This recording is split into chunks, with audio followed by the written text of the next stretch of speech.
எங்களுக்கு தெரியும் கிரேட் 6ல இருந்து கிரேட் 9 வரைக்கும் ஒவ்வொரு பாடங்களுக்கும் என்னென்ன கணிப்பீடுகள் செய்யணுன்ற சம்பந்தமாக அவற்றினுடைய எண்ணிக்கை சம்பந்தமாக வரைக்கும் இந்த பாடசாலை மட்ட கணிப்பீடுக்கு தேசிய கல்வி நிறுவனம் நேஷனல் இன்ஸ்டிடியூட் ஆஃப் எஜுகேஷன் தேசிய கல்வி நிறுவனம் தான் பொறுப்பாக இருக்கும்.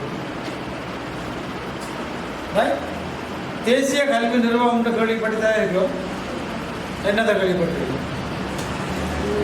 கல்வி அபிவிருத்தி சம்பந்தமாக பொதுவாக இந்த காலேஜ் ஆஃப் எஜுகேஷன் ட்ரெயின மொழிக்கெல்லாம்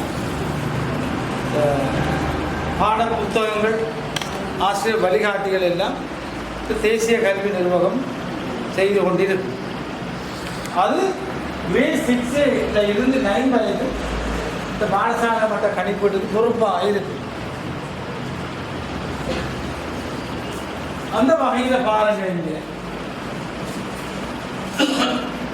இது எங்களோட பாடங்கள். இந்த பாடங்கள் எல்லாம் ஒரு தவணையில 1998ஆம் ஆண்டு பாடசாலை ஒரு பாடம் ஒரு வாரத்தில் எத்தனை பாடம் இருந்ததோ 4 ஒரு உதாரணமாக தமிழ் பாடத்தை வச்சுக்கொள்ளும். ஒரு வாரத்தில் 6 தமிழ் பாடம்னா 5 பாடம்னா 5 எஸ்பி செய்யணும் ஒரு தவணைக்கு. இப்போ அது மாற்றப்பட்டு 2017 பொதுவாக எல்லா பாடங்களும் 1 கணிப்பீடுகிற எண்ணிக்கை 1 இருக்கக்கூடிய மாதிரி இருக்கு. கிரேட் 6ல இருந்து 9 வரைக்கும் என்னென்ன பாடங்கள் இருக்குதோ இதில் இருக்கிற எல்லா பாடமும் எங்களோட கிரேட் 6ல இருந்து 9 வரைக்கும் உள்ள பாடம். அப்போ எங்களுக்கு தெரிஞ்சு கொள்ளணும். இதில் முக்கியமான பாயிண்ட் என்ன, எஸ்பிஏ தவணை பரீட்சை நடக்கிறது போல ஸ்கூல் பேஸ் அசஸ்மெண்ட்டும் ஒன்றும் செய்யணும்.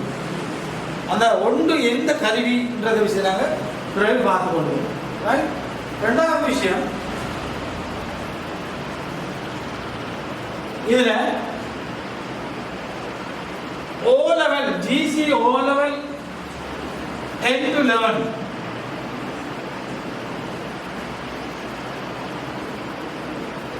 இது மிக முக்கியம். இந்த பாடசாலை மட்ட கணிப்பீட்டால் எங்களுக்கு பிள்ளைகளுக்கு கிடைக்கிற பெனிஃபிட்ஸ் என்ன சொல்லுங்க மாடுவா? பாடசாலை மட்ட கணிப்பீடு செய்கிறதால பிள்ளைகளுக்கான பெனிஃபிட்ஸ், மாணவர்கள் நிறைய அறிந்து கொள்ளலாம்,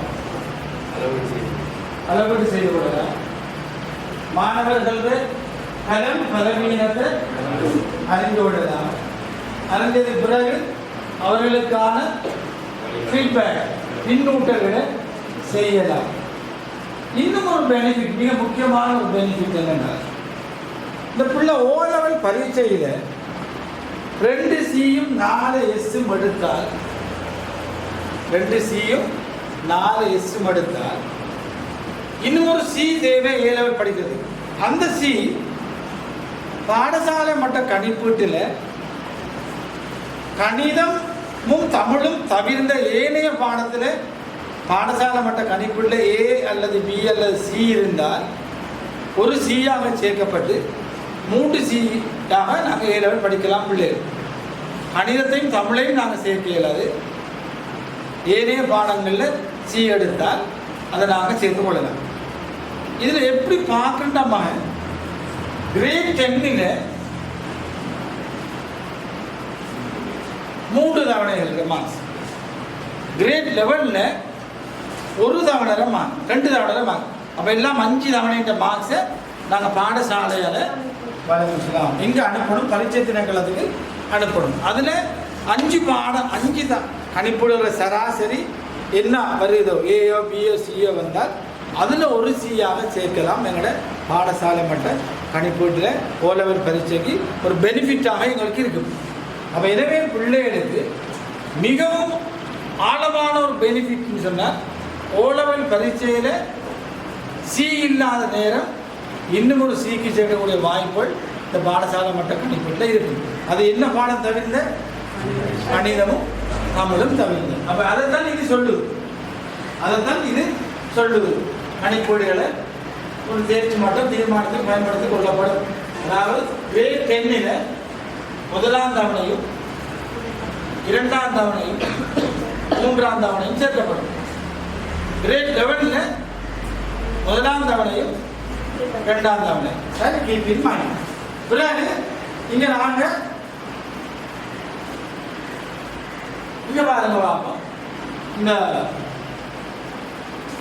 எங்களுக்கு தெரியும் O லெவல்ல 9 பாடம் இருக்கு. 6 பாடத்தை சொல்ற கருப்பாடம் சொல்றது கோ சப்ஜெக்ட், ரைட்? அடுத்த பாஸ்கெட் சப்ஜெக்ட்னு சொல்லுவோம். இதுல 3 தொகுதி இருக்கு. முதலாம் தொகுதி, இரண்டாம் தொகுதி, மூணாம் தொகுதி இருக்குது. அந்த 3 தொகுதியில உள்ள பாடங்களுக்கும் ஒன்றொன்றாக வைக்கணும். அதன்படி இப்போ 10க்கும் 12க்கும் 5 கணிப்பீடுகள் நாங்கள் கிரேட் 11ல ரெண்டாம் தவணை வரைக்கும் செய்திருக்கோம். அந்த மார்க்ஸில் தான் அங்கே நாங்கள் அனுப்ப வேண்டி வருது. ரைட்? இதில் 6 பாடம், முக்கியமான பாடம் சமயம், முதல் மொழியும் இலக்கியமும், ஆங்கிலம், கணிதம், விஞ்ஞானம், வருங்காலம். ரைட்? இதில் கணிதமும் முதல் மொழியும் இதில் வார அந்த சீயை சேர்க்க மாட்டாங்க. அது எங்கே கட்டாயம் பாஸ் பண்ணி இருக்கணும். தமிழும் கணிதமும் பாஸ் பண்ணால் தான் A லெவலுக்கு அவன் தகுதியாக இருக்கும். ஜம்முக்கு போகிறதுக்கு தகுதியாக இருக்கும். ரைட்? அதன்படி இங்கே நாங்கள் அதே மாதிரி அட்வான்ஸ் லெவலில் 12ஆம் வகுப்பு 13ஆம் வகுப்பு 5 தவணைகளில் கணிப்பீடு புள்ளி கொடுக்கப்பட்டு ப்ரொஜெக்ட் குழு செய்ய திட்டம், குழு என்று சொல்றது, அந்த ப்ரொஜெக்டையும் அதில் சேர்க்கப்படும். இதில் அநேகமாக A லெவலில் ஒரு போட்டி பரிஞ்சு தானே, அதனால இந்த கணிப்பீடு இங்கே O லெவலில் 3C சேர்க்கிறது மாதிரி இங்கே A லெவலில் அது சேர்க்கப்படாது. ஆனால் அவனோட ஆளுமை விருத்திக்கான செயற்பாடுகள் அங்கே இருக்கு. இவ்வளவுதான் எங்களை கணிப்பீட்டில் செய்யப்பட வேண்டிய விஷயம். இங்கே இருக்குது. அனைத்து பாடங்களுக்கும் ஒவ்வொன்றாக 5 தவணைகளில் கொடுக்கப்படும். அதுமாதிரி குளிர்ச்சியை திட்டம், பொதுவாக குழு ப்ரொஜெக்ட் சொல்றது. அதே போல பாடசாலை மற்ற கணிப்பீடை அடிப்படையாக கொண்ட சில கணிப்பீடுகளை கருவிகளுக்காக இங்க பாருங்க, மிக முக்கியமாக அசைன்மெண்ட், ஒப்படை என்று சொல்றது. இந்த இதெல்லாம் நாங்கள் பிரிண்ட் பண்ணி தரோம். ஒவ்வொரு கணிப்பீட்டையும் நாங்கள் என்ன மாதிரி செய்யணுன்றது ஒவ்வொரு சந்தர்ப்பத்தில் பார்ப்போம். முதலாவது கணிப்பீடு அசைன்மெண்ட், ஒப்படை. நாங்கள் வளமையாக என்ன மாதிரி ஒப்படை செய்யுது, இதில் எங்களுக்கு இப்போ எத்தனை பேர் டீச்சர் இதை கையெழுத்தணும் பார்ப்போம். டீச்சர்ஸாக இருக்கா கையெழுத்தணும்? 1 2 3. என்ன பாடமாக இருக்கு? நீங்கள் ஆமாம், சயின்ஸ் படித்தாங்க. இருக்காது சயின்ஸ் படித்தாங்க, விஞ்ஞானம், A லெவல், மேத்ஸ். இப்போ நாங்கள் ஒரு அசைன்மெண்ட் ஒன்று, சின்ன ஷார்ட் அசைன்மெண்ட் ஒன்று செய்திருக்கோம். டீச்சர்ஸ் மாதிரி எத்தனை இருக்கீங்க? Primary, Tamil, physical teacher. இதில் நாங்கள் எத்தனை பேர் இருக்கிறோம்? 4 8 3. இப்போ நாங்கள் 4 குரூப்பாக இருந்து ஒரு அசைன்மெண்ட் செய்து பார்ப்போம். எப்படி பவுல ப்ராக்டிக்கலாக செய்யலாம். என்ன பண்ணணும்? நீங்கள் குரூப் 4 இருந்தால்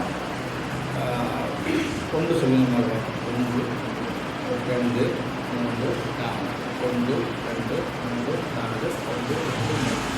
இப்போ நாங்கள் 4 குரூப்பாக அந்த 1 சொன்னாங்க, 1 குரூப்பாக 2 சொன்னாங்க, 2 குரூப்பாக விஷயம் இந்த ஒரு சேஃப்டி வடிவத்தை இனமாக பார்ப்போம். இப்போ இனமாக பார்ப்போம். ஒரு அசைன்மெண்ட் ஒன்று ப்ராக்டிக்கலாக செய்து பார்ப்போம்.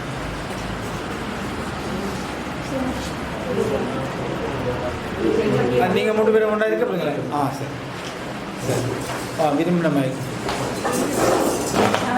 அப்போ நீங்கள் பொம்பளை பிள்ளை 2 குரூப்பாக இருக்கீங்க, அப்போ 3 குரூப்பா?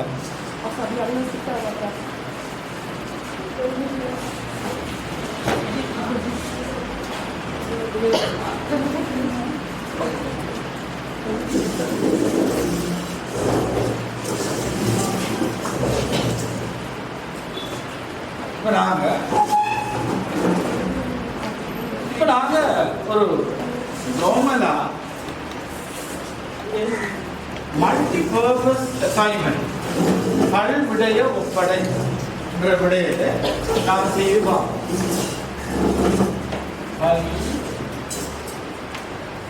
விடய ஒப்படை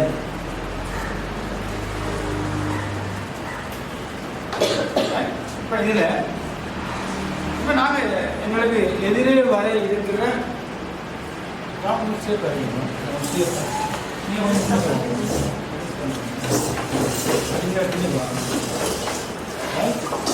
இப்போ சரியாம்மா? இப்போ நாங்கள் எதிரே ஏப்ரல் மாதம் எங்களுக்கு என்ன வரப்போது? நோன்பு வரப்போது. ரைட்? நோன்பு வார நேரத்தில் இந்த நோன்பு பெருநாளை மையமாக வைத்து என்னோட பிள்ளைகளுக்கு எப்படி ஒப்படை கொடுக்கலாம்? இந்த ஓய்வுக்கு எத்தனை பாடமகள் இருக்குது? 9 பாடம். இப்போ நாங்கள் யார் மகள்? நீங்கள் தமிழ் பாடம். இப்போ நாங்கள் இந்த பெருநாளை நோன்பு பெருநாளை தமிழ் பாடத்துக்கு எப்படி ஒரு ஒப்படை கொடுக்கலாம்? நோன்பு பெருநாளை மையமாக வைத்துக் கொண்டுள்ளார்கள். நோன்பு பிடித்ததிலிருந்து பெருநாள் வரைக்கும் உள்ள கிரியைகள் சம்பந்தமாக ஒரு கவிதை ஒன்று எழுதிப்பாங்க. சின்ன கவிதை எழுதிப்பாங்க. பிரைமரி ஆக்கள் அல்லது நீங்கள் இஸ்லாம் பாடம் படிப்பிக்க போகணும். இஸ்லாம் பாடத்தை நாங்கள் எப்படி நோம்பு காலத்தில் இருந்து நோம்பு பெருநாள் வரைக்கும் உள்ள கிரியைகள் என்னென்ன கிரியைகள் இருக்கு? நோம்பு பிடிச்சதுலேருந்து தராவி தொழுவதிலிருந்து சகல கிரியைகள் பெருநாள் வரைக்கும் உள்ள கிரியைகளை போய்தான் உருவாகும். பிசிக்கல் எஜுகேஷன் ஆக்கள் எங்களுக்கு பெருநாள் நாளன்று ஒரு ஃபுட்பால் மேட்ச் அல்ல வாலிபால் மேட்ச் நடத்த போகும். 7 டீம் வந்திருக்கு. 7 டீம் வந்தால் இது நாக் அவுட் மேட்ச் எப்படி நாங்கள் ட்ரா பண்ணலாம்? 1. ரெண்டாவது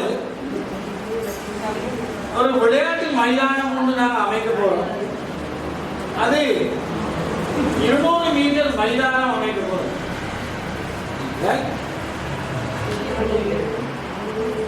இந்த மெஷர்மெண்ட் நாங்கள் இது எத்தனை மீட்டர், இந்த புட்டம் எத்தனை மீட்டர், உதாரணமாக இது 45 மீட்டர் சொன்னால் இதுவும் 45 மீட்டர் ஆயிருக்கு. அப்ப 45 90 90 மீட்டர். அப்ப இந்த 2 அரைவட்டம் எவ்வளவு இருக்கணும்? 110. 2 அரைவட்டம் சேர்ந்து ஒரு முழு வட்டம். ஒரு முழு வட்டத்துக்கு எப்படி நாங்கள் சுற்றளவு காண்றது? 5D சமன் 110. அதுல இருந்து டிஏ காணணும், டயமீட்டரை காணணும். அது நம்ம கண்டு அதுக்கேற்ற மாதிரி நீங்க முதல் டயமீட்டரை காணுங்க. 5D சமன் 110. 22 சமன் டி சமன் 100.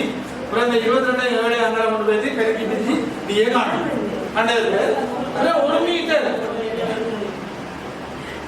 ஒரு ஸ்டெப். இப்ப இதுல இங்கல வைக்கிறவன் என்ன செய்வான்? 1 மீட்டர் தூரம் கூட போடுவான். அப்ப அவன் குட்டம் கூட இருக்கு. அப்ப அவனை ஒரு இதுல வைக்கணும்டா, இதுல இருந்து எவ்வளவு தூரம் தண்ணி வைக்கணும் அவன் சொல்ல விளையாட அதை செய்யுங்க பார்ப்போம். இந்த முதல்ல அமைங்க பார்ப்போம். அதே மாதிரி கவனிங்க பிள்ளை கவனிங்க. நீங்க தெரிஞ்சு கொள்ளணும்.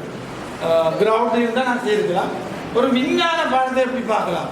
ஒரு விஞ்ஞான பாடத்தை நாங்கள் ஒரு விஞ்ஞான பாடத்தை சக்தி மாற்றம் என்ற அடிப்படையில் உதாரணமாக பெருநாளில் ஷர்ட்டை நாங்கள் அயன் பண்ணுறது ஒரு செயற்பாடு. அயன் பாக்ஸை கொடுப்போம். இங்கே கப்பில் கொடுத்தால் அது என்ன சக்தி? மின்சார சக்தி. அது என்ன சக்தியாக மாற்றப்படுது? வெப்ப சக்தியாக மாற்றுது. அப்போ சக்தி மாற்றத்தை பற்றி விஞ்ஞான பாடத்தை கொடுக்கலாம். ஒவ்வொரு செயற்பாடையும் பள்ளிவாசலுக்கு போகிறது அது என்ன சக்தி, என்ன சக்தியாக மாறும். சாப்பிடுறது அது என்ன சக்தி, என்ன சக்தியாக மாறும். அப்போ சக்தி மாறும். புவியியல் பாடம்ல அந்த பெருநாள் காலங்களில் காற்றினுடைய திசை எப்படி இருக்கு, வெப்பநிலை எப்படி இருக்கு, வானிலை எப்படி இருக்கு அப்படி சொல்லலாம். அப்புறம் பெருநாள் காலங்களில் நாங்கள் துவக்கின்ற போகிறோம், 2 பந்து துவக்கின்ற போகிறோம். எத்தனை கிலோமா அரிசி தேவை, எவ்வளோ சீனி தேவை, என்ன மாதிரி செய்ய சம்பந்தமா அப்படி மேய்க்க பட்டலாப்பம் ஒரு 2 கிலோ கேக் தயாரிக்கிட்டா எவ்வளோ மாவு தேவை, எத்தனை முட்டை தேவைன்ற விஷயம் சம்பந்தமாக. ரைட். அதே போல இங்கிலீஷ் பாடம் தான் பெருநாள் காலங்களில் நாங்கள் போடுகிற உடுப்புகளை இங்கிலீஷ் எழுதுவது எப்படி ஷர்ட், ட்ரௌசர்ஸ், அபாயா இப்படியான. அப்புறம் ட்ரிங்க்ஸ் ஐட்டம் குடிக்கிற பானங்களை இங்கிலீஷ் எழுதுவது, ஃபுட் ஐட்டம் அதை இங்கிலீஷ் எழுதுவது. அப்புறம் சின்ன சின்ன activity to go to the mouth, சின்ன ஆக்டிவிட்டியை சின்ன வசனங்கள் அப்போ இங்கிலீஷ் பாடத்தாக. இப்படி எல்லா பாடங்களையும் பெருநாள் முடிஞ்சு வந்த பிள்ளைகளுக்கு நீங்கள் ஒரு அசைன்மெண்ட்டாக இப்படி எல்லா பாடத்தையும் ஒரு அழக மையமாக வச்சுக்கொண்டு கொடுக்குற ஒரு செயல்பாடு சொல்றதுன்னா பல்விடைய ஒப்படை ஒரு பிரயோஜனமாக இருக்கணும். இப்போ நாங்கள் என்ன செய்வோம், பெருநாள் முடிஞ்சு வந்த உடனே என்ன சாப்பிட்டீங்க, இதில் உடுப்பு வாங்கினீங்கன்னா அப்படி இல்லாமல் ஒரு பிரயோஜனமான ஒரு மல்டி பர்பஸ் அசைன்மெண்ட்டாக எல்லா பாடங்களையும் 9 பாடங்களை மையப்படுத்தி அந்த பிள்ளைகளுக்கு அசைன்மெண்ட் கொடுக்கணும். அதுதான் சொல்றது பல்விடைய ஒப்படை சொல்றது. அப்போ இங்கே ஸ்டார்ட் பண்ணுவா, சும்மா ஐடியா போட்டு செய்யுங்க. ஐடியா போடுங்க இன்னும் வைப்பாங்க.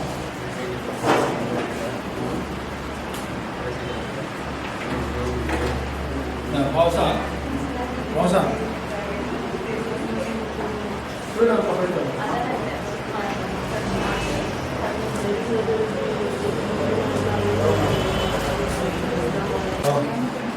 Assalamualaikum. எங்களுடைய தலைப்பு என்னன்னு சொன்னா போட்டிகள்ல என்ன எவ்வாறு பைகாண்ற முறை சம்பந்தமாக எங்களுக்கு தந்தாங்க. அதில் 7 அணிகள் பங்கு பற்றினா இது ஃபிசிக்கல் எஜுகேஷன் பாடம். என்னமா ஓ லெவலில் ஒரு கேள்விக்கு விளையாடக்கூடிய மாதிரி பிள்ளைகளுக்கு இதுக்கு அசைன்மெண்ட். ரைட். கேள்விக்கு போட்டுதாங்க. அப்புறம் அது 7 அணிகள் பங்கு பற்றினா அந்த அணிகளுக்கு எவ்வாறு பை காண்றது, இடை காண்றது சம்பந்தமாக தந்திருக்காங்க. அதில் அந்த இடை காண்றது என்னன்னு சொன்னால் 2 அடுக்கில் வாரத்தில் என்ன மாதிரி பார்க்கணும். 2 மடக்குன்னு சொன்னால் 2, 4, 8, 16 அடிப்படையில் வரும். அதில் 7 பை காண்றது 2னுடைய அடுக்க மையமாக கொண்டதுன்னு சொல்கிறாங்க. அது நமக்கு வந்து அணிகள் என்னன்னு சொன்னால் 7 அணிகள். 7 அணிகள்னு சொன்னால் 8 இருக்கு தானே, 7க்கு நெருங்கியதாக என்னென்ன 2, 4, 8, 16. அப்போ 7க்கு நெருங்கியதாக என்ன 2 இருக்குது, 8 இருக்கு. அப்புறம் 8ல் 7 கழிச்சா ஒரு பை வரும். 8ல் 7 கழிச்சா ஒரு பை.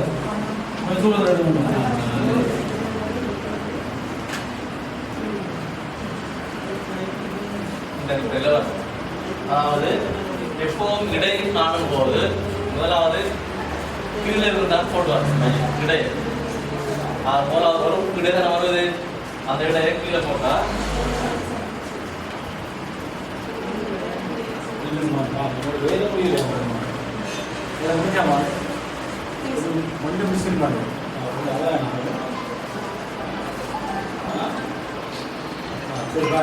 சரி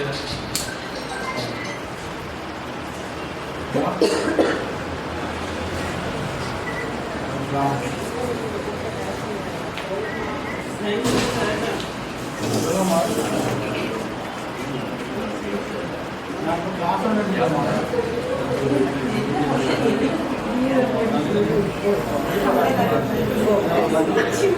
you.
அநேகமான பிள்ளைய கேட்பாங்க. இந்த பையன் சொன்னா என்னன்னு கேட்பாங்க பிள்ளைகள் அநேகம் தெரியாத. பையன் சொன்னா இடையில வந்தா முதல் சுற்று விளையாடாம இரண்டாம் சுற்று தகுதி பெற்றாங்கன்னா அர்த்தம். மேலதிகமான விளையாடாம முதல் சுற்று விளையாடாம இரண்டாம் சுற்று தகுதி பெற்றார்கள். இந்த மேல அந்த 6 அணிகள் என்ன செய்வாங்கன்னா ஒன்றோடு போட்டிட்டு தான் வருவாங்க. இந்த சுற்று விலகல் முறைன்னு சொன்னா 1-2 விளையாடி ஏதாவது ஒரு தோல்வியற்ற அந்த போட்டியிலிருந்து விளையாடுவாங்க. திரும்ப சொல்லுவாங்க. இவர் ஏற்கனவே இரண்டாம் சுற்று தகுதி பெற்றதால மேல வந்திருக்காரு. இவங்கெல்லாம் ஒன்றோடு விளையாடுவாங்க.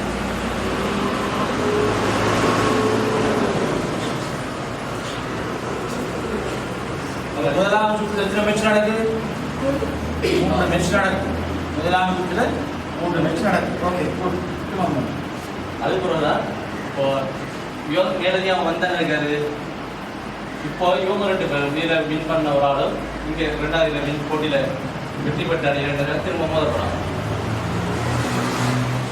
சரியான அதுல முதலாவது 2வது விழுறதும் 3வது நாள்ல விழுறதும் வின் பண்றதும் ரெண்டும் போதும். அதுவும் ஒரு முறைதான். இங்கேயோ நம்பரை போட்டு குழுக்கள் முறையை போடலாம். முதலாக அவங்களுக்கு சான்ஸ் கொடுக்கலாம். அல்லது மகேந்திர இதை நம்பர் பண்ணி போட்டு கடைசியில் நினைக்கலாம். அந்த நம்பர் பண்ணி போட்டால் பிரச்சனை இல்லை.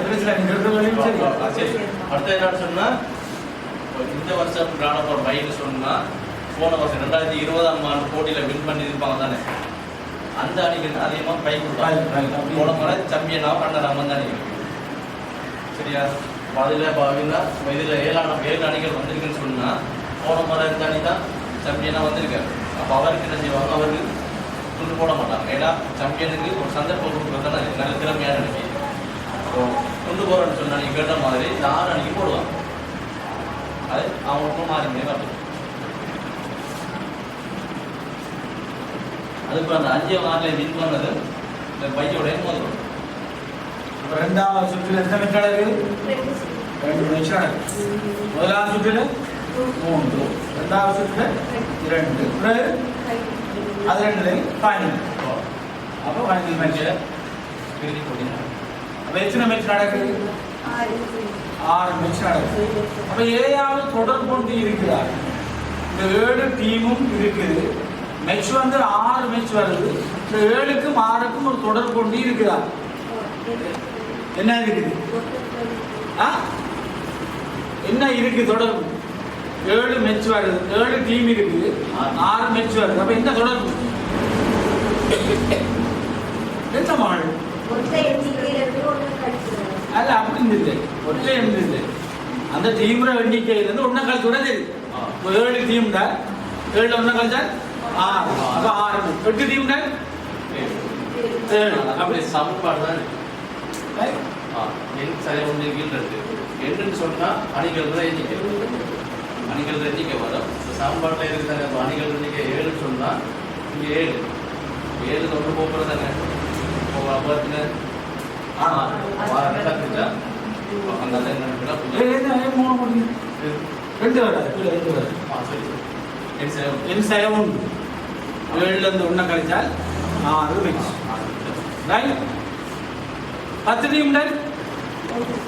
20 டீம்ல எஸ் அப்போ மெச்சூர் எண்ணிக்கை ஓகே. இதில் வேறு என்ன டவுட் இருக்குது? இப்போ மெச்சின் ஒர்க் அவுட் போடுறது தான் போடுறது. 10 டீம்னால் எத்தனை பை வரும்? 10 டீம்னால் எத்தனை பை வரும்? 2 மடங்குல பாருங்க. 10க்கு அடுத்த நாள் சொல்லி பார்த்ததானே 10 அது 2 1ஆம் அடுக்கு 2 2 2ஆம் அடுக்கு 4 2 3ஆம் அடுக்கு 8 10 பாஸ் ஆகி கட்டப்படு 2 4ஆம் அடுக்கு 16 2 தர 2 மாடு 16 அப்போ 16 எண்ணிக்கை மெச் வந்து 10 அப்போ பையன் வரும் 16லேருந்து 10 கழிச்சு விட்டால் 6 அப்போ 6 டீமுக்கு பை வரும் தெரியும் 6 விளங்கமா சொல்றது 13 டீம் தான் எத்தனை பை 16லேருந்து என்ன மாடும் 16 13 கழிச்சு 3 பை லேடிஸ் என்ன அர்த்தம் அப்படி நம்பிக்கை அல்ல இல்ல அது போக போக வரும் என்ன மாடும் 19 20 டீம் தான் வரும் இல்ல 16 கூட எடுத்து 20க்கு அங்க தான் படிக்கணும் 16 படிக்கணும் 32 20 அப்போ 2 2ஆம் அடுக்கு 3ஆம் அடுக்கு 4 அதுல இருந்து தான் படிக்கணும் ரைட்டா 6 டீம் எத்தனை பை 8லேருந்து கழிச்சு 6 டீம் எத்தனை பை மாடு 2 3ஆம் அடுக்கு 8 6க்கு அங்கே 8 இருக்கு 8 6 2 அதை அழிச்சு போட்டு காட்டணுமா பை இது அழிச்சு போட்டு காட்டுங்க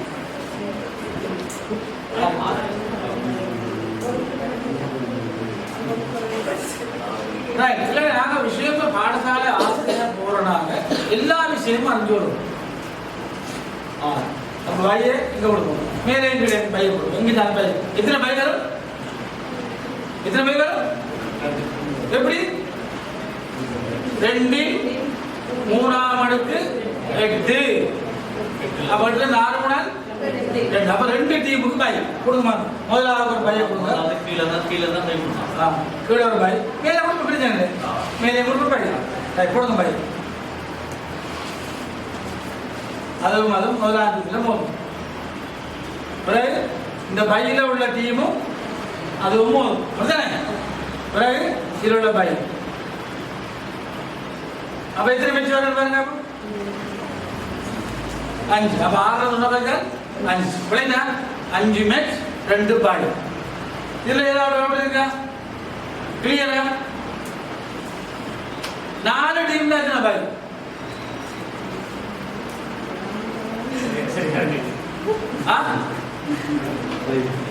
2 1ஆம் அடுக்கு 2 2 2ஆம் அடுக்கு 4 அப்ப 4 4 வச்சா 0 அப்ப பை இல்லை கொடுக்கணுமா 4 பிள்ளைகளுக்கு நிறைய பயிற்சிகள் கொடுக்கும் அப்பதான் அந்த ஐடியா வரும் பை இல்லை போ பை வராது 1 2 3 4 எத்தனை மேட்ச் வருது 4 ஒன்றா வச்சா 3 மேட்ச் இது கிளியரா மாடு அடுத்தது பாருங்க அடுத்தது நாங்கள் ஒரு விளையாட்டு போட்டி நடத்துறோம் ஒரு பாடசாலையில் ஆசிரியர் வகையில் விளையாட்டு போட்டி நடத்துறோம் இப்போ நாங்கள் உணவு பண்ணுறோம் இப்போ எங்களை கிரவுண்டை நாங்கள் மெஷர் பண்ணணும் அளவு ரைட் இப்போ நாங்கள் அளந்து பார்க்குறோம் நீள பக்கமாக 45 மீட்டர் வருது எங்களுக்கு அப்போ 45 மீட்டர் இல்லை நாங்கள் அந்த இதை பொறுத்து இப்போ நாங்கள் எக்ஸாம்பிள் எடுக்கிறோம் இப்போ 200 மீட்டர் மைதானம் என்றால் இது 45 மீட்டர் இது 45 மீட்டர் அப்போ எல்லாம் 90 அப்போ 2 விளையாட்டு மைதானம் எப்பொழுதும் ஹாஃப் சர்க்கிளாக இருக்கு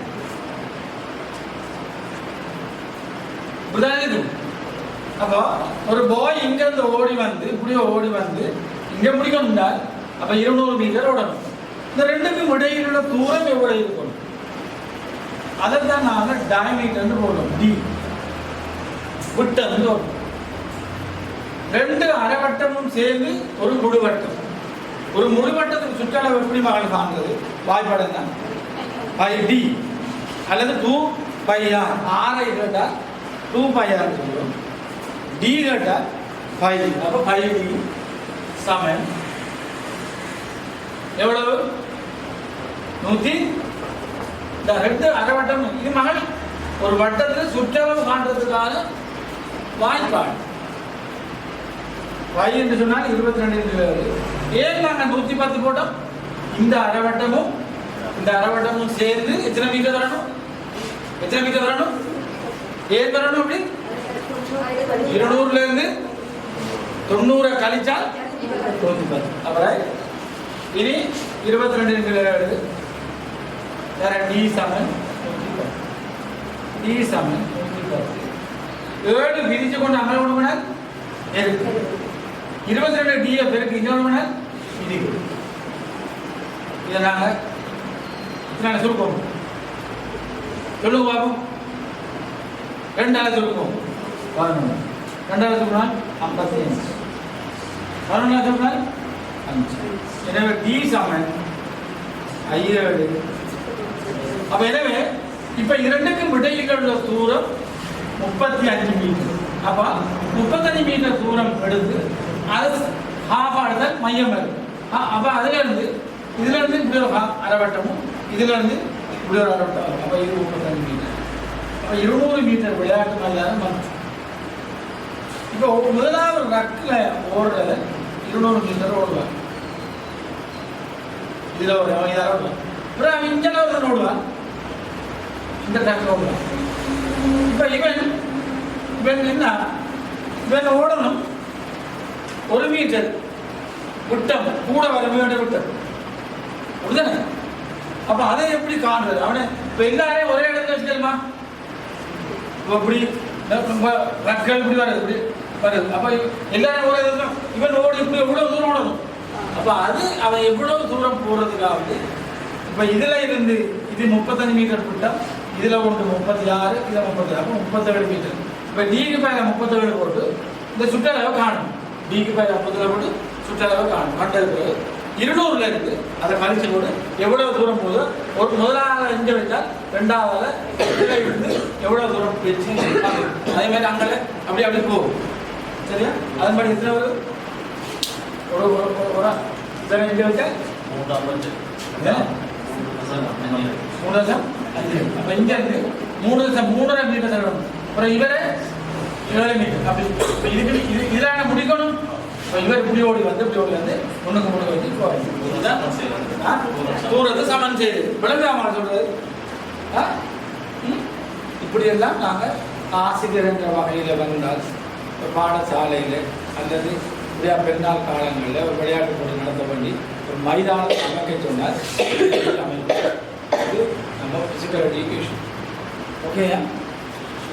அடுத்த பாடம் தான் வாங்க. அடுத்த பாடம் தமிழ் பாடம் தான். 4 பேர் வாங்க. ஆணுமே வளர்க்கிறது மாடு. இப்ப நாங்க ஒரு டிகிரியை மட்டும் செஞ்சு கொண்டு போகக்கூடாது. முன்னுக்கு வந்து கதை கொண்டு பேசணும். அப்ப நாங்க டெவலப் ஆகணும். ஓகே, சரி.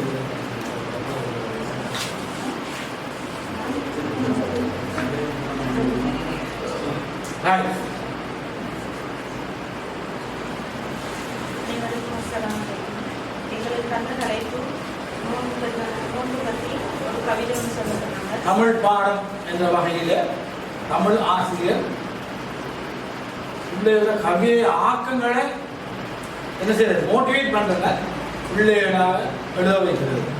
சில ஆலோசனை கைட் பண்ணி கொண்டு செய்யணும். அதுக்கு முதல் ஆசிரியராக நாங்கள் இருக்கிறனால நாங்கள் முதலாவது கவிதை எழுத படணும்.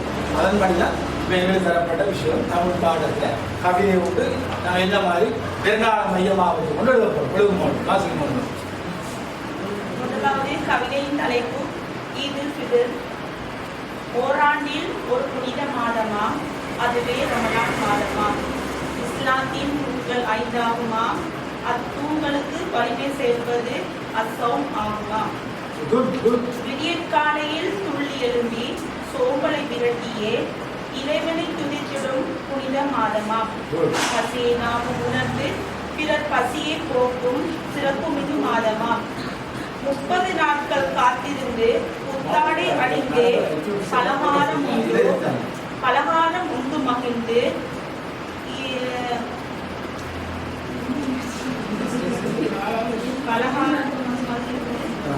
ஈதுல் ஃபித்ர் பெருநாளை முன்னே நாட்கள் வரவேற்று மகிழ்வோம். திரும்ப வாசிங்க.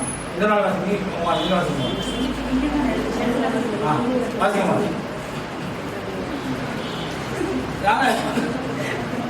ஒவ்வொரு படம் முன்னுக்கு வந்து கதை கொண்டு பேசணும். Don't shy, don't hesitate. Whether it is right or wrong, we have to speak. தயங்கக்கூடாது, வெட்கப்படக்கூடாது, சரியோ பிள்ளையோ கதைக்கணும். அப்போதான் எங்களை பர்சனாலிட்டியை நாங்கள் டெவலப் பண்ணலாம்.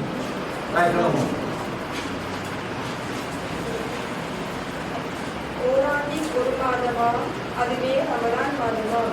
இஸ்லாத்தின் தூண்கள் 5ஆகுமாம், அத்தூண்களுக்கு வலிமை சேர்ப்பது அஸ்ஸாவாகுமாம்.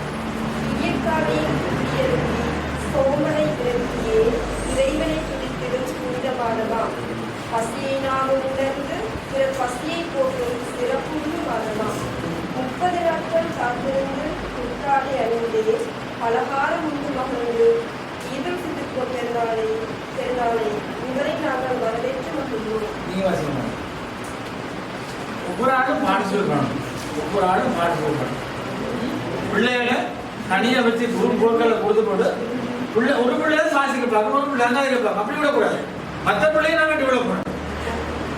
இப்போ நாங்களே இங்கே ப்ராக்டிக்கலாக செய்யணும்னா நீங்கள் வகுப்பறைக்கு போய் ஒரு டீச்சிங் ப்ராக்டிஸ் காலம் நாங்கள் சொல்லுவோம். அந்த காலத்துக்கு ஸ்கூலுக்கு போயிட்டு பயிற்சி எடுக்கிற நேரத்தில் என்ன செய்யணுன்ற விஷயங்கள்லாம் நான் கதைப்போம். சொல்லுங்க மாட்டோம். ஈதுல் ஃபித்ர் ஓராண்டில் ஒரு மாதமாம், அதுவே ரமலான் மாதமாம். இஸ்லாத்தின் தூண்கள் 5ஆம், அத்தூண்களுக்கு வலிமை சேர்ப்பது அஸ்ஸௌம் ஆகுமாம். விடியற்காலையில் துள்ளி எழும்பி சோபனை விலக்கியே இறைவனை துதித்திடும் புனித மாதமாம். பசியை நாமும் உணர்ந்து பிறர் பசியை போக்கிடும் சிறப்பு மாதமாம். 30 நாட்கள் காத்திருந்து புத்தாடை அணிந்தே பலகாரம் உண்டு மகிழ்ந்து ஈதுல் ஃபித்ர் பெருநாளை வரவேற்கும் உன்னை நான் மகிழ்வுடன் வரவேற்கிறேன்.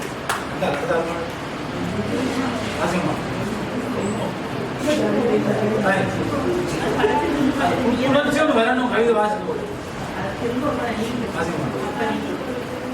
சத்தம் மூலமா நம்மட பிள்ளைகள் தானே வாசிங்க. சத்தம் வைக்கிறாங்க.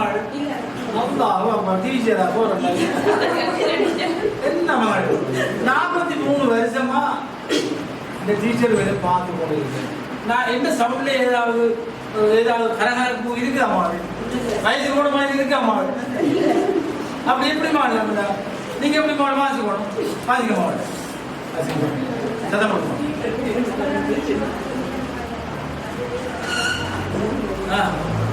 இன்னும் கொஞ்சம் ஒளி கொடுக்கும்.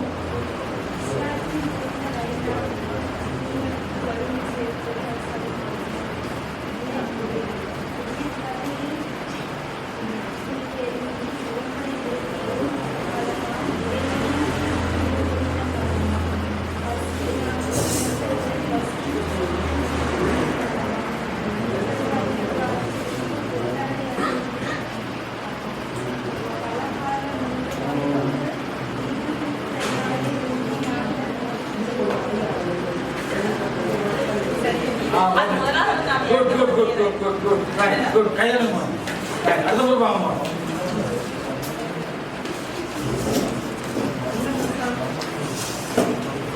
வாங்க. Right. இப்போ எங்களுக்கு முதலாவது அழகு இதுல ஒரு ஒப்படையை பற்றி தான் நாங்கள் பார்த்துருக்கோம். மற்ற கல்விகளை எப்படி பார்க்கறோன்னு ஒவ்வொரு கட்டமாக பார்ப்போம். சரிதானே? முதலாவது யூனிட் குடியீடு. இப்போ நாங்கள் இது முடிஞ்சதுல 2வது யூனிட்டுக்கு போவோம். அஸ்ஸலாமு அலைக்கும் வரஹ்மத்துல்லாஹி. எங்களுக்கு வழங்கப்பட்ட தலைப்பு வந்து நோன்புக்கும் பெருநாள் வரை மேற்கொள்ளப்பட்ட கிரிகள். அதில் ஒன்று 50 கடமைகளில் 4வது கடமை நோன்பாகும். ஒவ்வொரு வருடமும் ரமலான் மாதம் நோன்பு நோக்கப்படுகிறது. பசி, தாகம், மன இச்சைகளை பயன்படுத்தி கட்டுப்படுத்தி அல்லாஹ்வுக்காக நோன்பு நோக்கப்படுகிறது. அடுத்ததாக அதிகாலை பதிர் நேரத்தில் இருந்து மக்ரிப் வரை நோன்பு நோக்கப்படுகிறது. நோன்பு என்பது ஒரு நோய் நிவாரணியாகும். உடல் ஆரோக்கியம், நேர முகாமைத்துவம், மனக்கட்டுப்பாடு, ஏழைகளின் பசியை உணர்தல், பாவ மன்னிப்பு காரியங்களில் இருந்து விலகுதல் போன்றன நோன்பின் மூலம் கிடைக்கிறது. அடுத்ததாக நோன்பு காலங்களில் பின்வரும் கிரியைகள் செய்யப்படுகிறது. ஒன்று, சுன்னத்தான தொழுகைகள் மேற்கொள்ளப்படுகிறது. உதாரணமாக தராவி. அதிகமாக குர்ஆன் ஓதப்படுகிறது. அதிகமாக தர்மம் செய்யப்படுகிறது.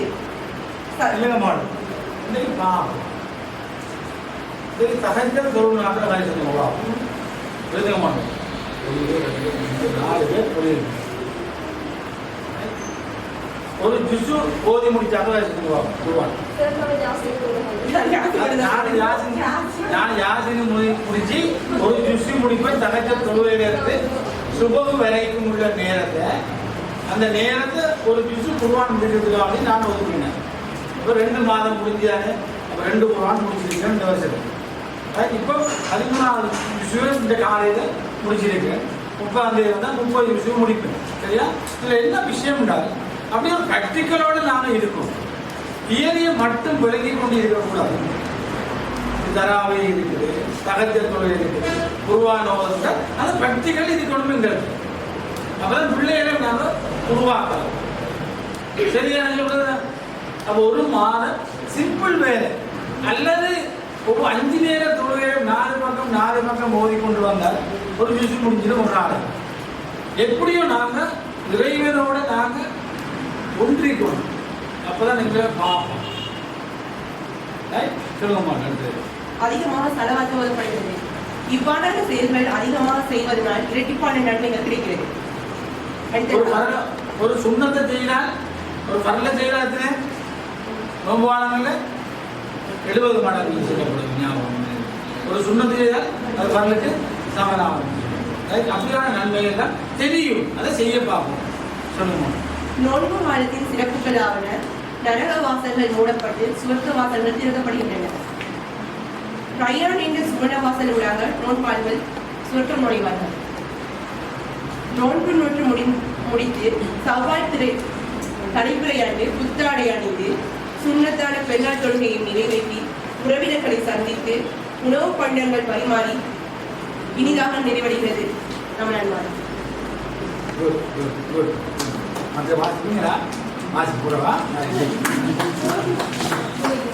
சித்திரை பெருநாள் வந்தால் அவங்களும் சித்திரை பெருநாள்ல அவங்களோட மத வழிபாட்டு தலங்களுக்கு போகிற சம்பந்தமாக கோயில்களுக்கு போய் அவங்க சமயம் சம்பந்தமாக இப்படியான சில விஷயங்களை அவங்களுக்கு மெசர்மெண்டாக கொடுக்கலாம். அவங்களும் சொல்லுவாங்க சித்திரை புத்தாண்டு எப்படி பிறந்தது, என்ன மாதிரி அது வரலாறு, இந்த சம்பந்தமான விடயங்களை சொல்கிற நேரத்தில் இப்போ அந்த மற்ற மதத்து பிள்ளைகளும் இந்த மல்டிபர்பஸை செய்யக்கூடிய மாதிரி இருக்கும் தானே. அதே மாதிரி அவங்கள இந்த தமிழ் தைப்பொங்கல் சம்பந்தமான விடயங்கள், தைப்பொங்கலில் எப்படி அவங்க எப்படி கிரியேட் செய்கிறாங்க அது சம்பந்தமான விடயங்கள் கொடுக்குறது. ஒரு ஆர்ட் பாடத்தில், ஒரு சித்திர பாடத்தில் என்ன மாதிரி ஒரு பிள்ளைய ஒரு கோயிலுக்கு கூட்டி போகிற மாதிரி ஒரு படம் கொண்டு வரைகிறது. அப்படியான ஹலோ இந்த மாதிரி இப்படியான கருவிகள் ஏற்று செக்வரைக்கும் பிள்ளைகளுக்கு செய்கிற நேரத்தில் அந்த பேலன்ஸ் பர்சனாலிட்டி, ஒரு ஆளுமை உள்ள ஒரு பிள்ளை, சமநிலையான ஒரு ஆளுமையை உருவாகும். இப்போ நாங்கள் ஒரு அசைன்மெண்ட் தான் செய்து பார்க்கணும், மல்டிபர்பஸ் அசைன்மெண்ட். இப்படி ஏற்று செட் வரைக்கும் கருவிகள் இருக்குது. இப்போ நாங்கள்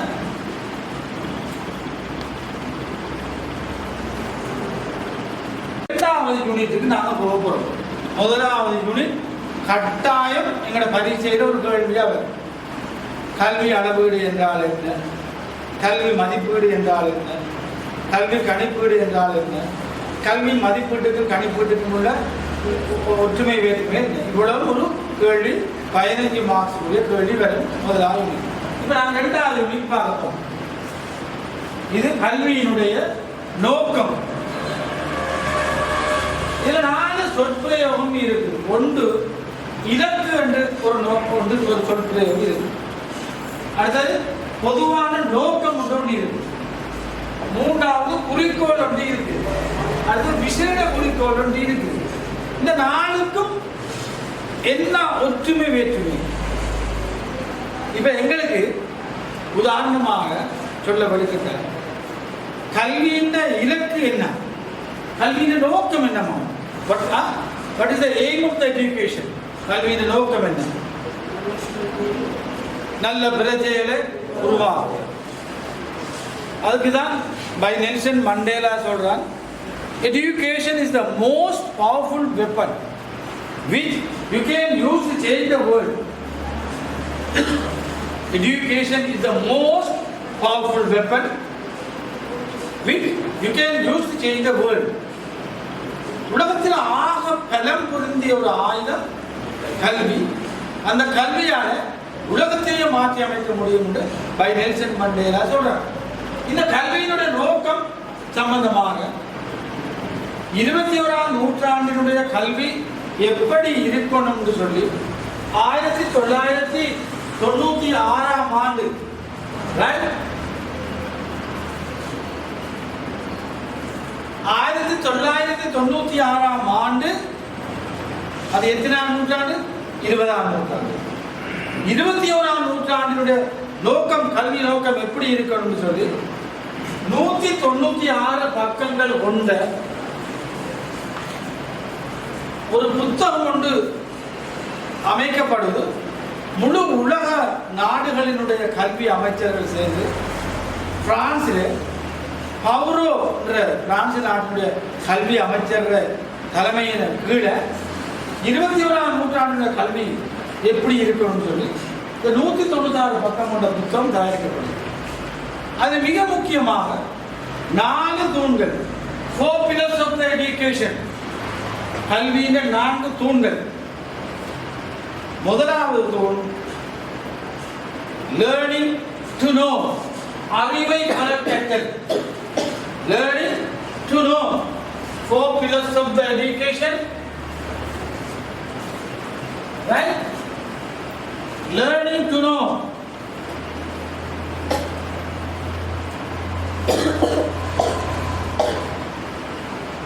Four pillars of the education. 4 மிக முக்கியமான தூண்கள். ஒன்று learning to know, அறிவை பெற கற்றல். இந்த கல்வியின் நோக்கத்தில்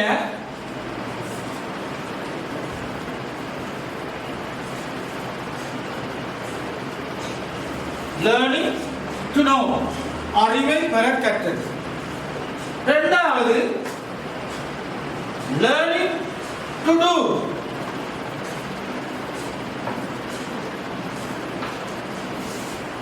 செயலில் ஈடுபட கற்றல்.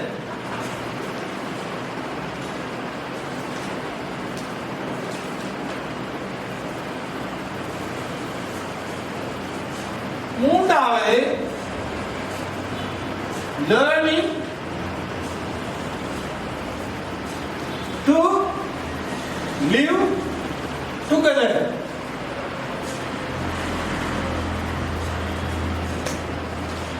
ஏனையோருடன் வாழ கற்றல்.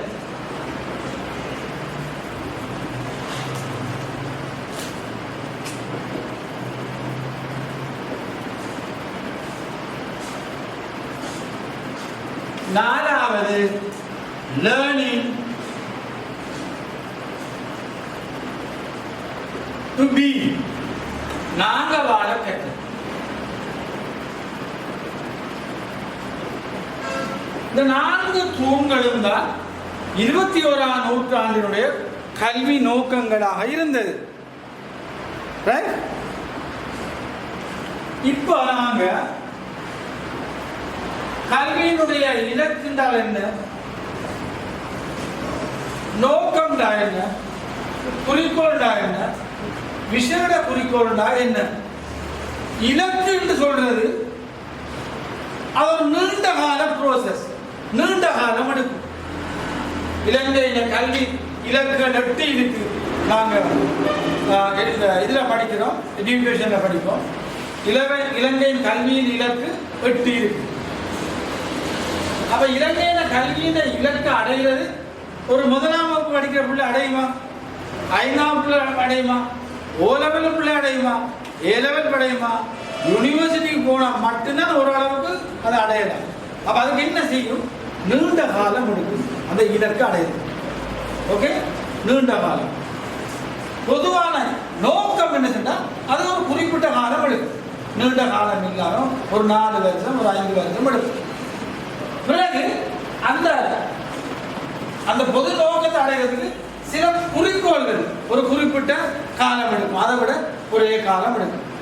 விசேட குறிக்கோள் தான் ஒரு பாடசாலையில, ஒரு வகுப்பறையில ஒரு ஆசிரியர் 40 நிமிடம் படிப்பிச்சு அடைய வேண்டிய இலக்கு தான் இந்த விசேட குறிக்கோள் சொல்லுது. அப்ப இது விசேட குறிக்கோள் கொஞ்ச காலம், குறிக்கோள் அதை விட கொஞ்சம் கூட காலம், நோக்கம்ன்ற அதை விட கொஞ்சம் கூட காலம், இலக்குங்கிறது ஆக நீண்ட காலம். அப்ப பல விசேட குறிக்கோள் சேர்ந்து ஒரு குறிக்கோளை உருவாக்கும், பல குறிக்கோள்கள் சேர்ந்து ஒரு நோக்கத்தை உருவாக்கும், பல நோக்கங்கள் சேர்ந்து ஒரு இலக்கை உருவாக்கும். இதுதான் இந்த இலக்குக்கும் நோக்கத்துக்கும் இந்த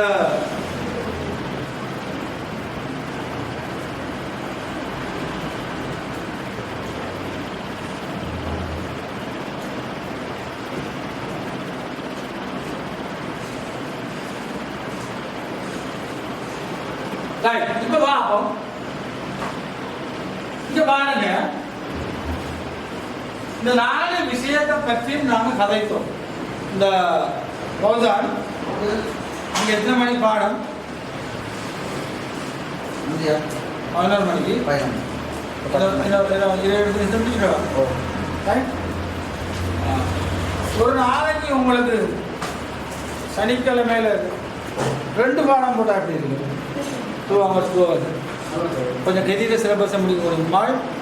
பௌதான் இவங்களுக்கு ஒரு வாரத்தில் 2 பாடம் போடக்கூடிய மாதிரி பார்ப்போம். 2 மணிக்காக 4 மணி அப்படி செய்தாலும் நம்ம இந்த இதுவேளை முடிச்சு கொண்டு போகலாம். இன்ஷால்லா நெக்ஸ்ட் வீக்ல இருந்து பார்ப்போமா? ஓகே, 4 பேரையும் திரும்ப போட்டீங்கன்னா சரி. ரைட், இப்போ நாங்கள் விசேட குறிக்கோளை அடைகிறதா எங்க செய்யலாம்? வகுப்பறை மட்டத்தில். விசேட குறிக்கோள் எங்க இருக்கு? வகுப்பறை மட்டம். ஒரு பாடங்களோட எத்தனை நிமிஷம்?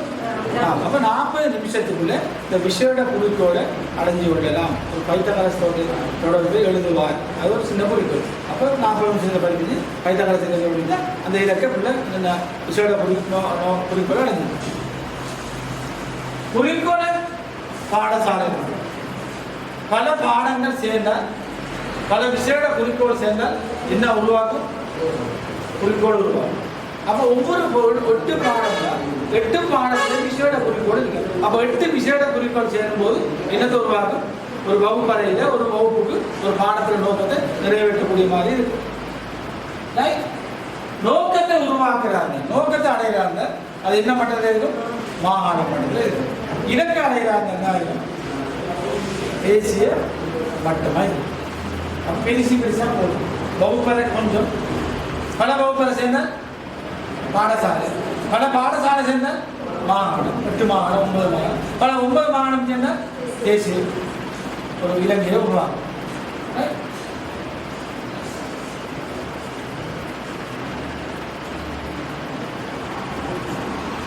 இப்போ நாங்கள் இதை பார்த்தோம்னா இப்போ பாருங்க, விசேட குறிக்கோள் மேத்தமேட்டிக்ஸ்ல நான் போட்டிருக்கேன் 1000 போட்டிருக்கேன் வகுப்பறை மட்டும். அந்த 1000 சேர்ந்து பாடசாலை மட்டத்தில் எத்தனை உருவாகும்? 100 உருவாகும். 100 குறிக்கோளும் சேர்ந்து மாகாண மட்டத்தினாக 10,000. மாகாண மட்டத்தில் உள்ள அவ்வளவு சேர்ந்து தேசிய மட்டத்தில் ஒரு இலக்கை அடையக்கூடிய மாதிரி இருக்கும். இதுகளை பற்றி சும்மா ஆழமாக தெரியாவிட்டாலும் இந்த 4 விஷயத்தையும் பார்க்கணும். 4 விஷயத்தோட காலம் எவ்வளவு பார்க்கணும். 4 விஷயங்களும் எங்கெங்கே என்னென்ன மட்டம் இதை பார்க்கணும். விசேட குறிக்கோள் வகுப்பறை மட்டம், குறிக்கோள் வந்து பாடசாலை மட்டம், நோக்கம் வந்து மாகாண மட்டம், இலக்கு வந்து அப்போ காலம் காலம் போக கூடிக்கொண்டு போகும்.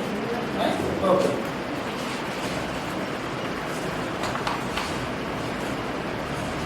இப்போ நாங்கள்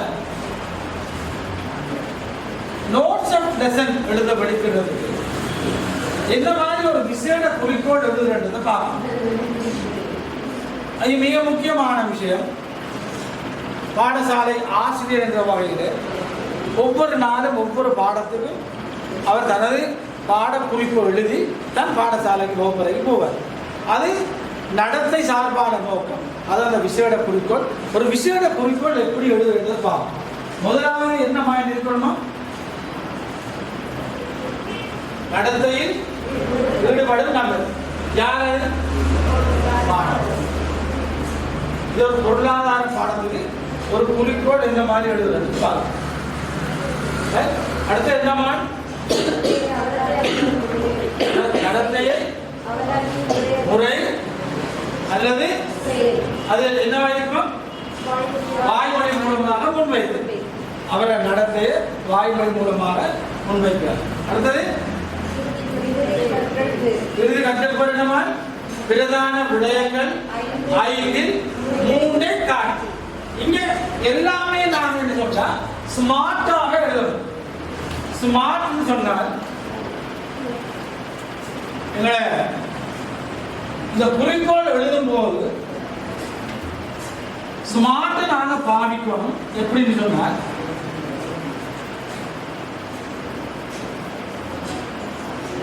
ஏன் நான் இதை அழிக்கிறேன்னு சொல்லுங்க பாப்போம்.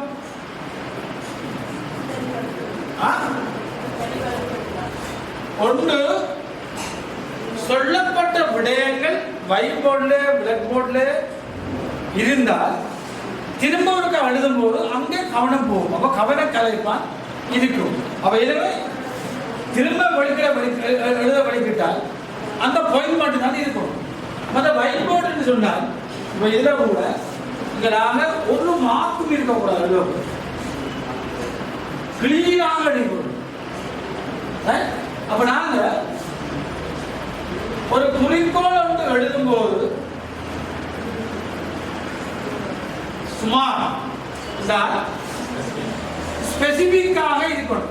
இப்படி சுற்றி வரக்கூடாது, நேரடியாக வரணும், குறிப்பாக இருக்கணும். என்றால் மெஷரபிள். இங்க பாருங்க, 5 பிரதான விடயங்கள் 5 3 காணும். அப்ப இங்க 3 தான் எழுதணும். அப்ப அது ஸ்பெசிபிக் ஆக்கிடணும். 3 அந்த 3க்கும் எத்தனை மார்க்ஸ் போடலாம்? மெஷரபிள், அளக்கக்கூடியதாக இருக்கும். ஏவோ அச்சீவபிள், அடையக்கூடியதாக இருக்கும். ரிலையபிள், நம்பகத்தன்மையாக இருக்கும். டைம் போன், நேரம் இருக்கும். ஒரு குறிப்பிட்ட நேரத்தில் அடையலாம் என்ற விஷயத்தை சொல்லுது. சிறந்த பொருளாதாரம் தொடர்பான பிரதியை தமது சொந்த நடையில் விவரிப்பார். அப்ப மாணவர் சார்பாக இந்த 4 விஷயம் எங்க செயல்படுத்தும் நிலைமை, செயல்படுத்தும் முறை, இந்த 5 விஷயங்களை மையமாக கொண்டுதான் பாட நோக்கங்களை மாணவர் மைய நடத்தையாக வெளியிடலாம். இப்ப நாங்க அதை இன்னும் சுருக்கமாக வெளியிட்டால், பாடக்குறிப்பில் நடத்தை சார் நோக்கம் ஒரு பாடக்குறிப்பு எழுத வெளியிட்டால் எப்படி மாணவர்களின் சிறந்த பொருளாதாரம் தொடர்பான பிரதியில் பிரதான விடயங்கள் 3 தமது வசனத்தில் எழுதுவார். இப்ப நாங்க இது உரை படிப்போம். புளூம் என்ற உளவியலாளர் 1959ஆம் ஆண்டு கல்வியின் நோக்கம் எப்படி சொல்லினாங்க? காக்னிட்டிவ் டொமைன், knowledge, அறிவு, எஃபெக்டிவ் டொமைன், எழுச்சி ஆட்சி, சைக்கோமோட்டர் ஸ்கில், உடல் இயக்க ஆட்சின்னு சொல்லி 3 வகையாக கல்வியின் நோக்கத்தை பிரிக்கிறார்.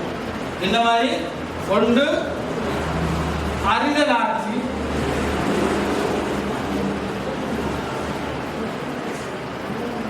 எழுச்சியாட்சி,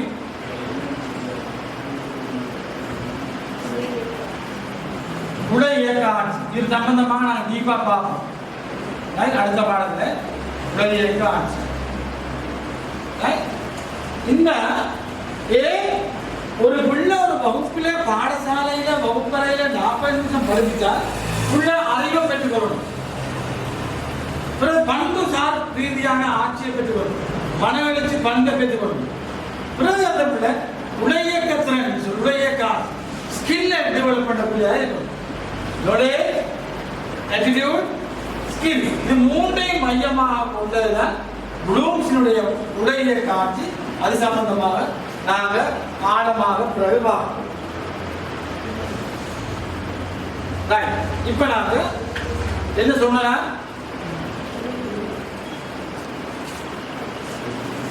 கல்வியின் நோக்கங்கள் தொடர்பான ப்ளூமின் வகைப்படுத்தல் 1999ஆம் ஆண்டு.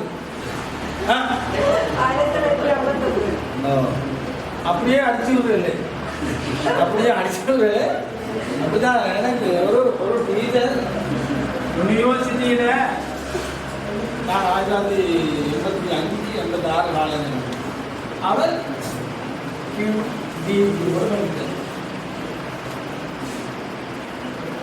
குவான்டிட்டி ஆஃப் டிமாண்ட், கேள்வி தொகை. இந்த டி வந்து இங்கே இருக்கும். யூனிவர்சிட்டியில் லெக்சரர் என்ன செய்திருக்காங்க, அவசரத்தில் கொஞ்சம் மேலே வந்துச்சு. இந்த டி அவர் அப்படியே பார்த்துட்டு போனது ஏஎல் வகுப்பில் எக்கனாமிக்ஸ் படிக்கிறார். சரியா? நான் அவரை போட்டு இந்த கிப்பின் டியா மடிக்கல இன்னும் அடுத்தவங்க தெரியுமாமே. கிப்பின் டியா மடிக்கல கியூ தர பட டி தர வரும். கியூ டினால் குவான்டிட்டி ஆஃப் டிமாண்ட், கேள்வி தொகை, பொருளாதார சமநிலை தொகை, ரெண்டு சந்திக்கிறது சமநிலை வேலை சமநிலை தொகை சொல்றது. அப்போ அது விளங்காமல் அவன் டிஏ மேலே போட்டு இங்கிலீஷ் தெரியாம அப்போ கிப்பின் டியா மடிக்கு போட்டு படிக்கிறார். நான் அவரை போட்டு அதே மாதிரி 1959 1999 படிப்பிக்க கூடாது. ஆதிதர் ஆட்சி எத்தனை அப்படிங்கிற உலகியக்க ஆட்சி, எழுச்சி ஆட்சி, பண்பு ரீதியானது, அறிவு ரீதியானது, ஸ்கில் திறன் ரீதியானதுதான் பிரிக்கிறது. பிறகு இந்த அறிதல் ஆட்சியை பற்றி கல்வியை பற்றி மகாத்மா காந்தி என்ன கல்வியின் நோக்கம் என்ன சொல்ல அவர் சொல்றார் 3H. ஹெட்டில இருந்தால் அறிவு வரணும், ஹார்ட் உள்ளத்துல இருந்தால் அட்டிட்யூட் வரணும், ஹேண்ட்ல இருந்தால் ஸ்கில் வரணும் என்று யார் சொல்ற? மகாத்மா காந்தி. இவ்வாறு கல்வியின் நோக்கங்கள் சம்பந்தமாக நீங்க எஜுகேஷன் பிலோசபியில கல்வி தத்துவத்தில் படிப்பீங்க. மேலத்தைய கல்வியாளர் Socrates, Aristotle, Rousseau, Karl Marx, Plato இவங்களை பற்றி படிப்பீங்க.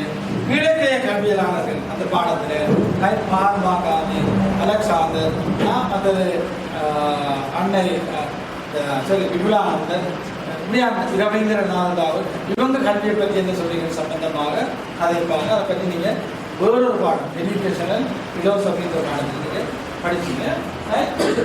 இப்ப நாங்க இந்த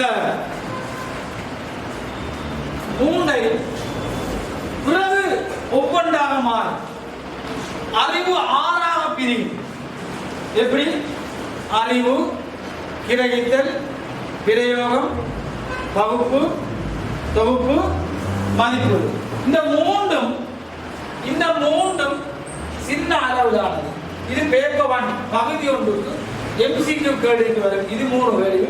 இது 3 பேப்பர் 2க்கு வரும். அது சம்பந்தமான வினா பத்திரங்கள் எப்படி தயாரிக்கிறது, இந்த மூன்றையும் மையமாக வச்சுக்கொண்டு எப்படி நாங்கள் வினா பத்திரம் தயாரிக்கலாம், இந்த விஷயங்கள் எல்லாம் நாங்கள் டீப்பாக பார்ப்போம். எனவே நாங்கள் இன்றைக்கு இதோட நிறுத்திக் கொள்வோம். இன்றைக்கு நாங்கள் பார்க்கிறோம் இந்த விஷயத்தை. முதலாவது யூனிட் அளவீடு என்றால் என்ன, மதிப்பீடு என்றால் என்ன, கணிப்பீடு என்றால் என்ன என்ற விடயங்களை பார்த்து, பிறகு கணிப்பீடு சம்பந்தமான கணிப்பீட்டு கருவிகளை பற்றி ஒரு 25-30 நாங்கள் எழுதியிருக்கிறோம். அதில் ஒரு கல்வி ஒப்படை அசைன்மெண்ட் சம்பந்தமாக பார்த்துருக்கோம். அந்த அசைன்மெண்ட்ல மல்டிபர்பஸ் அசைன்மெண்ட் பல்விடைய ஒப்படையை நாங்கள் எப்படி தயாரிக்கலாம், அதுக்கு உதாரணமாக ஒரு பெருநாள மையமாக வச்சுக்கொண்டு எல்லா பாடங்களையும் எப்படி நாங்கள் புகுத்தலாம். சாதாரணமாக ஒரு முஸ்லீம்களுடைய நோன்பு பெருநாள் சம்பந்தமாக அதை நாங்கள் பார்த்துக்கிறோம். அதே போல் எங்களுடைய தமிழர்கள் அவங்களோட ஒரு சாதாரண ஒரு சித்திரை பண்டிகை தைப்பொங்கலை எப்படி நாங்கள் அவங்க எப்படி இந்த 8 பாடத்தை 9 பாடத்தையும் கொண்டு போகலாம்ன்ற விஷயத்தை மேலோட்டமாக பார்க்கிறோம். பிறகு 2வது யூனிட்டாக கல்வியின் நோக்கங்கள் சம்பந்தமாக கதைத்திருக்கிறோம். கல்வியின் நோக்கம் என்ற தலைப்பில் மிக முக்கியமான 4 விஷயத்தை பார்த்துருக்கோம். ஒன்று இலக்கு, அடுத்தது நோக்கம், அடுத்தது குறிக்கோள், அடுத்த விஷயோட குறிக்கோள். விஷயோட குறிக்கோள் எப்பொழுதும் என்ன மட்டத்தில் இருக்கும், வகுப்பறை மட்டத்தில் இருக்கும். குறிக்கோள் எப்படி இருக்கும், பாடசாலை மட்டத்தில் இருக்கும். நோக்கம் மாகாண மட்டத்தில் இருக்கும். அடுத்தது தேசிய மட்டத்தில் இருக்கும். இலக்கு அது சம்பந்தமாக பிறகு ஒரு நோக்கம் எப்படி எழுதுறது 5 விஷயத்தை மையமாக கொண்டு smart, specific, measurable, achievable, reliable, timeable என்ற அடிப்படையில் ஒரு நோக்கம் எப்படி எழுதுற விஷயத்தை பார்த்தோம். அதுக்கு பிறகு புளூம்ஸினுடைய டாக்ஸானமியில அவர் கல்வியினுடைய நோக்கத்தை 3ஆக அறிதல் ஆட்சி, எழுச்சி ஆட்சி, உலகியக்க ஆட்சி பார்க்கிறோம். பிறகு அறிதல் ஆட்சியில அறிவு, கிரகித்தல், விநியோகம், பகுப்பு, தொகுப்பு, மதிப்பீடு சம்பந்தமான விடயங்களை பார்த்துருக்கோம். இந்த அறிவு, கிரகித்தல், பிரயோகம் சம்பந்தமாக எப்பொழுதும் பரீட்சையில வினாத்தாளில் பகுதி 1 பகுதி 2 பகுப்பாய்வு, தொகுப்பு, மதிப்பீடு, ஸ்ட்ரக்சர் கேள்வி, எஸ்ஏ கேள்வி அமையும். இந்த வகையில் நாங்கள் இந்த உடல் விஷயத்தை பார்த்துருக்கோம். நீங்களும் என்ன சொல்றாங்க இது சம்பந்தமாக இந்த எடுத்து நோட்ஸ் இல்லை, நாங்கள் இந்த பகுப்பாய்வு அவங்க நோட்ஸ் தருவோம் சம்பந்தமான விடங்கள் தருவோம். அடுத்த வரும் கிளாஸில் படித்து முடிஞ்ச 2 விஷயத்தில் நான் உங்களுக்கு நோட்ஸாக பவுர்பாயிண்ட் தரேன். ஏதாவது சந்தேகங்கள் இருந்தால் எங்களோட பாடத்தில் 2 பாடத்தில் சந்தேகங்கள் இருந்தால் நீங்கள் கேட்டுக்கொள்ளலாம்.